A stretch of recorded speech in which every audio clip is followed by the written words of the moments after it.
Chris Juan Fernandez from the Película en Puerto Rico. Hey, Chris, nice to see you again, and it's a pleasure to get to talk to you about your new movie. And I have to say, I was thinking about how this one's different from the rest of your filmography, but one of the things that still stands is you got a track record for casting, man, and that goes from the leads to all the secondary characters. You never miss in casting. So when did you know that Megan was sort of the one? I knew right away. I mean, I knew when I saw her in season 2 of White Lotus.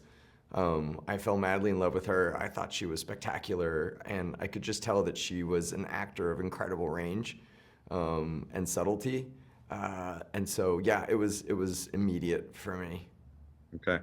So I also wanted to ask you because the waiter character is such specific. I mean, you could have played him differently in terms of what he does for the plot, but in terms of who the character is as a story, is very specific. Did you Yeah. guys worry at all about? Did you play around with that character? Because I mean, I truly enjoyed the character, but it's very specific to people we know that are in showbiz or aspiring actors. So Right. I mean, that was what I was going for, to be honest. I mean, look, I knew that the movie, because the movie is always keeping the audience in this kind of constant state of tension. And so that character was sort of the release valve.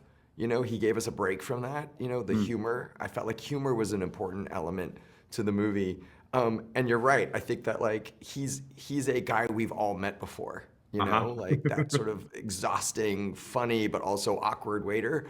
Yeah, it was just he was very much that way on the page from the beginning, and we only pushed him even more, I think, into humor as we went along. And the other thing, it's truly an honor to get to talk to you about this specifically because you always have a very great eye. But I think in this one, the style of it, it's like you're working overtime to sort of release the tension in expressionistic ways and stuff like that. But it still feels like a character piece. So I wonder if you worried about the balance between the two things, because it's really you did a great job with that. I appreciate that. No, I wasn't worried about the balance. It's funny; they were actually more intertwined than anything I've done before, and I say that because the whole movie visually is told from Violet's perspective. It's her Mm. subjective POV, and so I really wanted to be inside that character's head, and so that's why I was able to do a lot of these very stylistic shots that I think help bring the audience inside of her fear and inside of her anxiety. Okay. So don't want to spoil it for people who haven't seen the movie, but you really went all out in the action sequences that we get in the climax. And I'm talking about when we switch locations, if I can tap down around a spoiler. So Yeah. thinking about going full on that genre for your next piece, because I feel like those sequences are very calibrated and they're very much like a gut punch that really work. Yeah, I mean, listen, I would love to.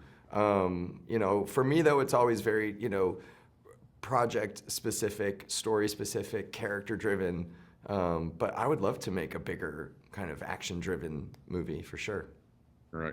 So I know you're gonna get these all day long, so I apologize. It's But I okay. wonder if sort of to get everybody on the same page, did you have the cast and you exchange horrific first dates stories, or Oh didn't yeah, you do that at all? we definitely have many, many, and we all had them. All right. So my time is up, so you don't have to share any with me now. But it's been a pleasure talking to you. All Saved by right. the bell. All Have a right. great day.